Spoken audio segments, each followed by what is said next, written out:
to Bratati Science class. I am Bratati. Today I am presenting a new chapter, that is class 9, chapter number 2. The matter surrounding us, are they really pure? So the matter, what is matter? We already learned in the previous lesson. Please go through it. The matter, which any object that has mass and occupies space, that is called matter. But what about our feelings, emotions, like I'm feeling happy today, energetic, or I'm feeling sad and upset? These matters are the most. But in science, there is no feeling matter. So it's not matter. Okay, it doesn't matter for science, but anyway.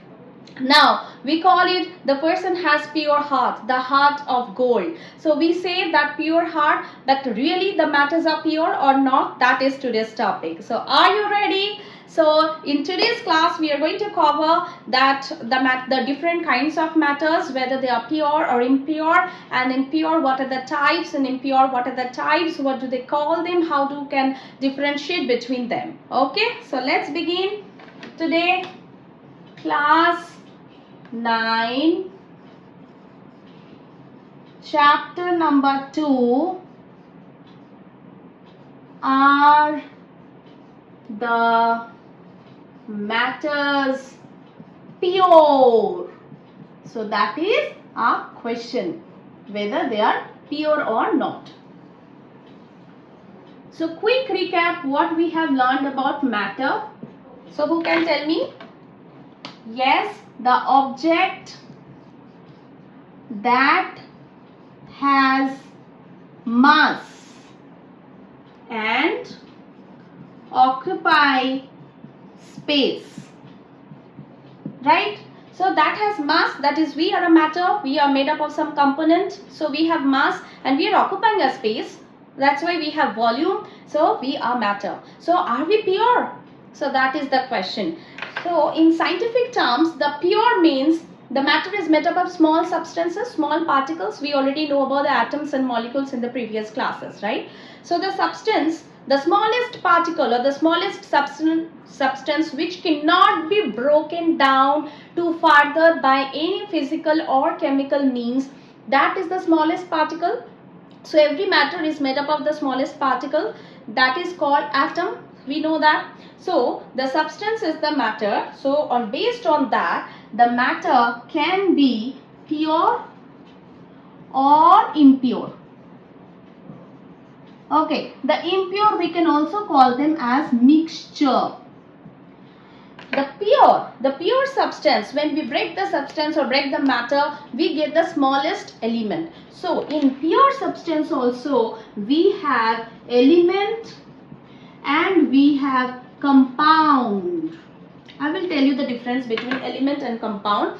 The elements, for example, hydrogen molecule, oxygen molecule, any molecule. So hydrogen molecule is made up of 2 hydrogen atom.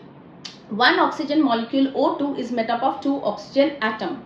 So that means when we break down the oxygen molecule, we get oxygen atom, nothing else. That means the smallest particle is the same material. Clear? So element example can be H2, O2, etc. Or it can be Au, gold, or it can be Cu, copper, etc. What about the compound? When 2 or more elements, pure elements, are combined together in a fixed ratio, chemically they form the compound. Like 2H2 plus O2, they form 2H2O.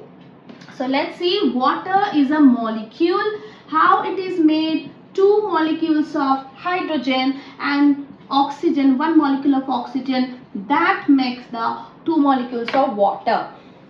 Okay, so water is a compound and it is formed chemically. The properties of water is very different from hydrogen and oxygen. So we know the physical change and the chemical change. So chemically the new compound is formed, new material or substance is formed, which the properties of which is very different from these two, hydrogen and oxygen.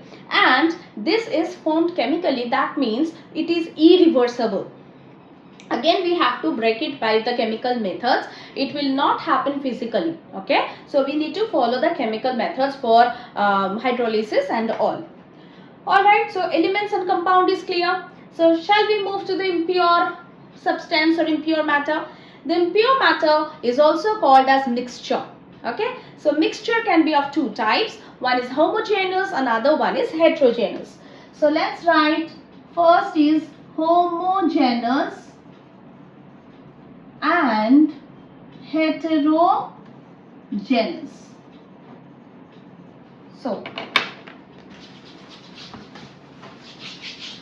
So we will learn homogeneous and heterogeneous in detail. What we are talking about? We are talking about impure matter, or we can also call them mixture.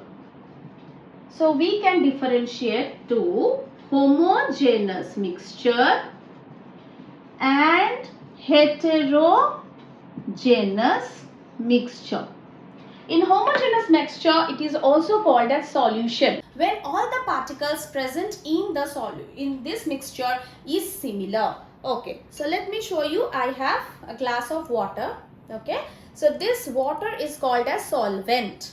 What we call this is the part of solution. So let me tell you, homogeneous mixture also we call it as solution. And how to make a solution? We need solute plus solvent, then we can prepare a solution. Okay, so solute will be in less quantity and solvent will be of more quantity. Together we will form a solution. So this water is a solvent. Okay, solvent is in more quantity.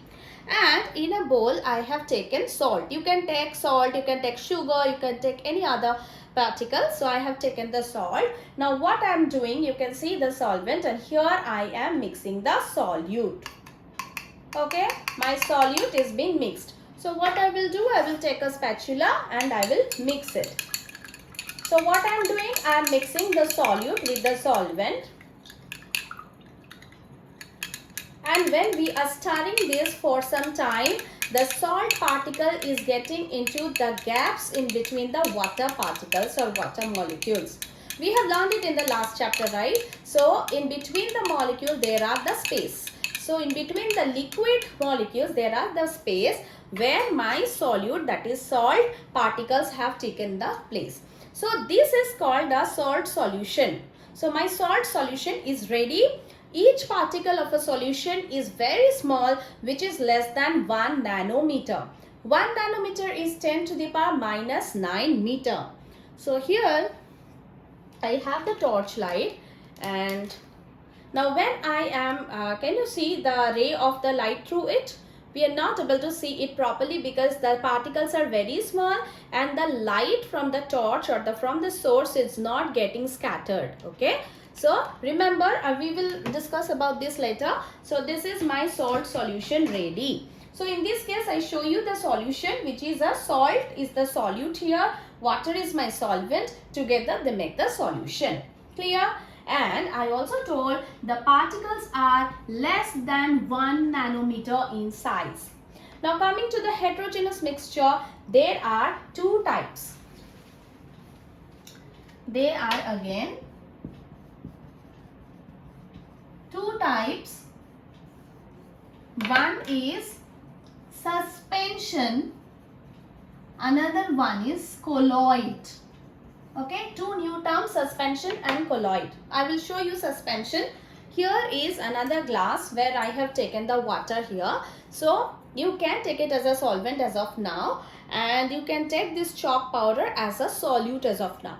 But when I am trying to mix this solute or chalk powder to this solvent, I will use my spatula to stir this, and we will stir it for some time.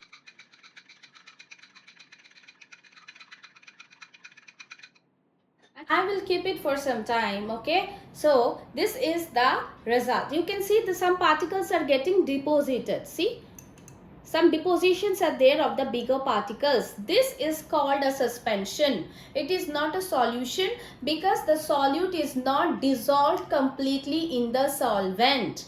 Though there were the gaps in between the molecules of water, but the chalk particles are big enough to occupy those all gaps, and that's the result. There is a deposition. So you can see the deposition line over here. Okay, so this is called suspension of chalk and water. Clear? So this is my suspension. So we will learn about suspension. The molecule size, the particle size are more than 100 nanometer. That is number 1. And now through this suspension, let me have a source of light. Can you see the ray here? The ray is passing through it. As the particles are bigger, the ray of light can be scattered and reach our eyes. So this property of light is called Tyndall effect. Okay. So in suspension, we can easily see the Tyndall effect. Right. So suspension, the particles are bigger, so the light is being scattered. Here we can see Tyndall effect of light. We will learn in details what is the Tyndall effect. Now, what is colloid? The colloid example can be blood, the milk. Do you think they are homogeneous or heterogeneous? The milk, if you see, it appears like homogeneous because milk white throughout, and what will be there in the top part, that same will be there in the bottom part. So it is a mixture. I mean, it can be a solution or a homogeneous mixture. But no, it is actually heterogeneous mixture. Now why it is so? In milk we have milk protein casein, we have water and other substances. In blood, okay, if you consider the blood that is flowing through the veins and arteries, the blood also consists of, you know, the blood corpuscles, RBCs, WBCs, platelets, plasma and other things. So that is the reason blood, milk, these are the examples of colloid. Now what about the particles? The particle size between the solution and the suspension. So the size is more than 1 nanometer but less than 100 nanometer. So this is for the colloid. So as the colloid particles are more than the solution particles and less than the suspension particles, do you think they will show the Tyndall effect? They shows the Tyndall effect, not so clear, but yes. That means the light gets scattered with the particles. It comes to our eyes and we can see. Okay, so till this is clear, we are moving to Tyndall effect. As I told you, we will show you what is the Tyndall effect. Children, if I am going little faster, please rewind and see the topic. Okay, now what do you mean by Tyndall effect? Example of Tyndall effect, like we can see in, you know, the canopy of the forest. When you are walking through the dense forest, you can see the sunlight coming through the canopy and we can see the beam of light. And imagine you are in a dark room where you have ventilator and you have a hole. Through that hole the sunlight will appear. You can see the beam of light. That is nothing but the Tyndall effect. Now it's clear. So the Tyndall effect, basically the light ray, the source of light is getting scattered through the particles. Now in the home we have dust particles. So with that dust particles, the light is being scattered and reaching to our eyes. You know, the light travels in a straight line. It goes to the reflection and it comes to our eyes, then we can see it. Isn't it? So when through the Tyndall effect we can understand so many dust particles are there around, so we need to clean it, right? So that is Tyndall effect. Now in colloid we will see some details of colloid. In colloid, as we said, the particles are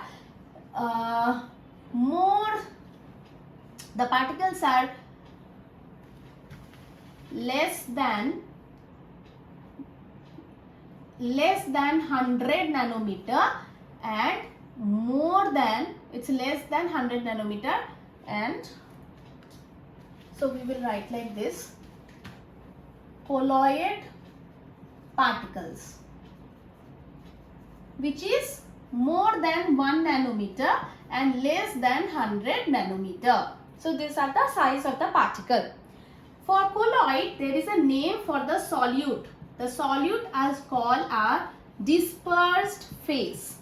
There is a name for it, dispersed phase, and the solvent is also have a name which is called dispersion medium. Which is called dispersion medium. So solute is dispersed phase and solvent is dispersion medium. Okay. So we will discuss few examples of the colloid. So here we will write solute Okay, that is getting mixed to this kind of solvent, and these are the name of the colloid and the example of them. Okay, so first the solid phase, the solid is getting mixed with the solid. It is called solid sol. An example can be all the gemstones. When the solid gets suspended in liquid, we call it only sol. Example, paint. Now imagine the paint, how it is made. The solid suspended in liquid. When the solid suspend in gas, it is called aerosol. Example can be dust. Dust is an example of aerosol. Okay, dust particles. I will go above, I will go up. So this part I will run.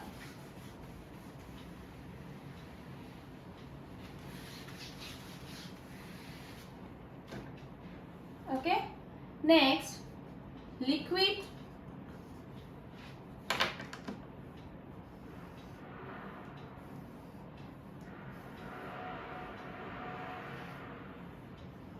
Okay, liquid is mixing to solid. Liquid to solid, we call it gel. Example, the jelly, petroleum jelly and all. Next, the liquid is mixing to the liquid media, suspended to liquid. We have a name in the colloid, we called it emulsion, for example, blood, milk, etc. When the liquid is suspended to gas, is it easy to understand? Here we are talking about all solids. Here we are talking about all liquids as a solute. As solute. These are the solvent. These are the colloid, the name of colloid, and these are the examples.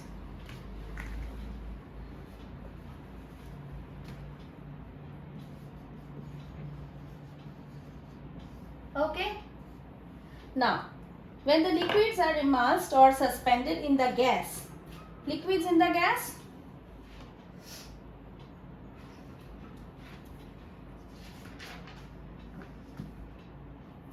it is again called aerosol.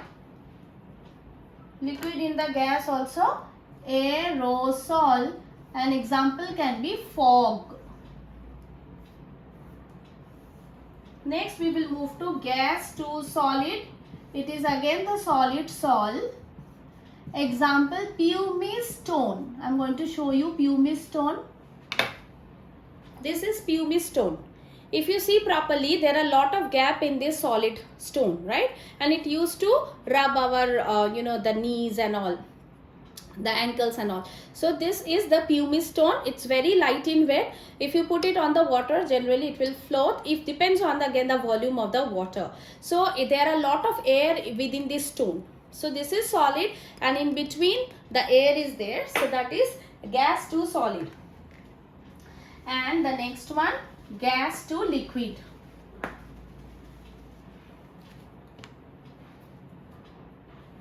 Gas to liquid, which is form foam, and this foam we can see in face wash, right? So there we can see this gas to liquid. So these are the examples of colloid. Colloid is clear. So why we are learning this? Because sometimes the examples of colloid will come and they will ask us, can you tell me what is the dispersed phase and what are the dispersion medium here? So then you can easily understand. If you make a mind map of this, make a chart and keep it in your study table. Okay, so in the solution, we are going to find the concentration of the solution, of the solute. We need to find the solute concentration in solution. How to find it out? The solute concentrations we can get in two ways. One is mass by mass percentage. Another one is volume by volume percentage. Mass by mass and volume by volume. What is happening there? So first is mass of solute divided by mass of solution. Remember, this is solution, not the solvent, into 100 because we are taking out the percentage. Now, for example, you have heard of tincture of iodine, where iodine is mixed with the alcohol, and that is used as a disinfectant. Okay, so here the iodine is the solute. Suppose you have taken 10 gram of iodine, that is dissolved in 90 grams of alcohol. Okay, so our mass of the solute is 10 here, 10, and the solution, how to find out solution? You remember, solute plus solvent equals to solution. So our iodine is 10 and alcohol is 90. So our solution will be 100 grams into 100. So that means 10 upon 100 into 100. So our tincture iodine is of 10%. So if we have to prepare in the lab the 10% tincture iodine, this is how you can use it, by using mass by mass percentage. Second one is volume by volume percentage.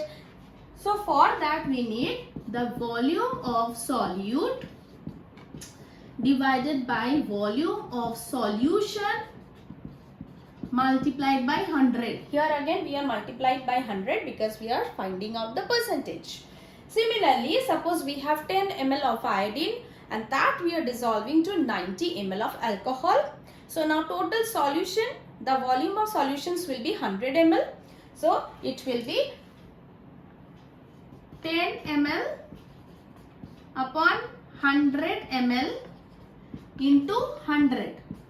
So in such cases, ml and ml also will nullify, 100 nullify. So it is 10% tincture iodine. One is solid, one is liquid. I think it is clear. So why we have discussed this? Because solute concentration sums comes in the exam. They will give you the mass of solute, mass of the solvent, and you need to find the concentration. Easy now? Good job. Now we will see few of the differences. Okay, like initially we are done with the elements and compounds. So now one by one we will find out what are the differences between them. It's like a revision because we already know what are the elements and what are the compounds. So the elements can be broken by the physical method. We will get the same particle, smallest particle, right, atom.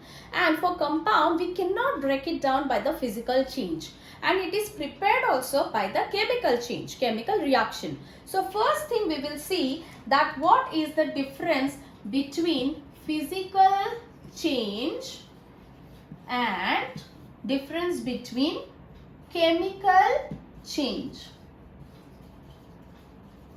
Okay. So what is the difference? The first difference, by physical change, what is that?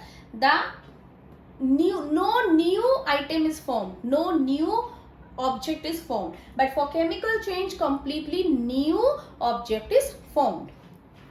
No new substance formed. Whereas here new substance formed. For example, water is formed from hydrogen and oxygen. Number two, it is reversible process. How it is reversible? If I tear a paper, the smallest part of the paper is also a paper only. Okay, so a big paper, big size of paper, when I make it small pieces, it will be paper only. The constitution is same, the component is same. So that is a physical change. Okay, evaporation. From the upper surface of the water in room temperature, normal temperature, the water turns into vapor. Again, when it is cooled down, the water vapor will turn to the water. So it is a physical change. So it is reversible change, but this is irreversible change.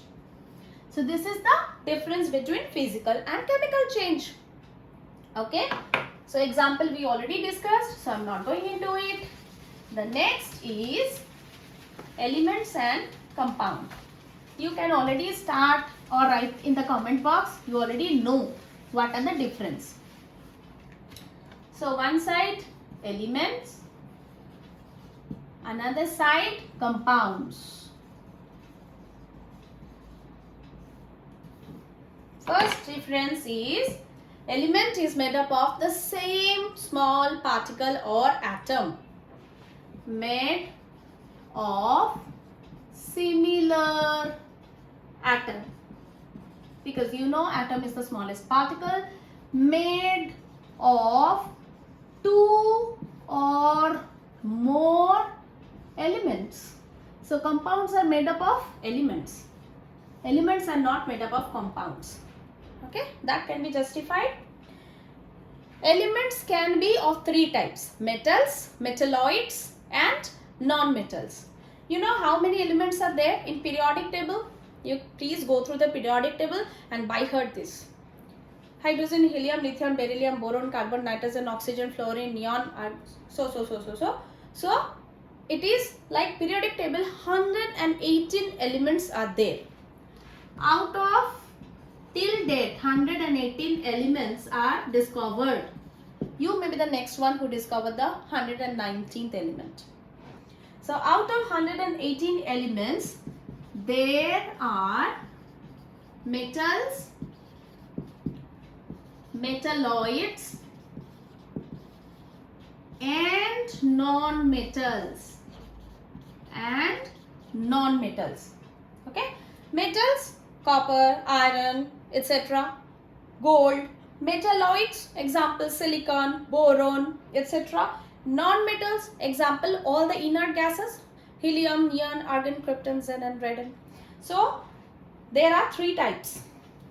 And in compounds, depending on the bond, because the elements are joined and form the chemical reaction, that means they create the bond in between the elements, and that is how the compound is formed.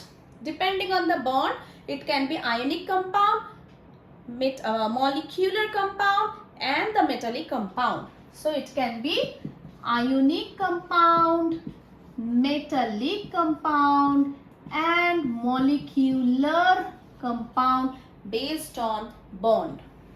How they are formed? Based on bond formation. How the bond is formed. So these are the difference between elements and compound. Now we are moving to compound and mixture. Mixture, as you know, it's impure and compound is pure. Okay. So first point will be that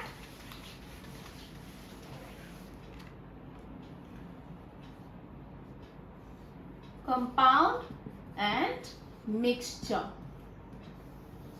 The first point we can see, it is impure matter, impure substance. It's one of the pure matter or pure substance. Number 2, mixture means, you know, suspension and colloid. In suspensions, when I mix the chalk powder to the water, did I measure it? How many grams? What is the quantity of my solute? What is the quantity of my solvent? I didn't do that. But for compound, we need a fixed ratio of the elements. Like 2H2 plus O2 will create 2H2O. So here elements are mixed in a fixed proportion or a fixed ratio. So no fixed ratio. Whatever quantity we want, we can put here. But here elements mixed or combined in fixed ratio. Point number 2. Point number 3, the components of the mixture, for example this chalk powder and the water, can we separate the components easily? So one of the process already you can see, that is called deposition. Okay, sedimentation. Already the sediment, as a sediment I can see the chalk powder. From the top I can take out the water and there also will be some mixture of the small chalk particles. So that process is decantation. After that again we can do filtration. So we can separate the components from a suspension or a mixture in physical methods. Physical methods can be like filtration, sedimentation, decantation, etc. Components can be separated by physical method. Only chemical method or electrochemical method can separate the components of compounds. Like water need hydrolysis to get the hydrogen and oxygen. Compounds example can be sodium chloride, salt, Na plus Cl. How? Shall I break it with a hammer and break? No, we need a proper chemical reaction for doing the breaking, dialysis. Okay, so compounds can be separated only by chemical or electrochemical method. Right? Example that we already know. The mixture can be salt water, it can be salt water, chalk powder, or it can chalk powder water, sand water, right?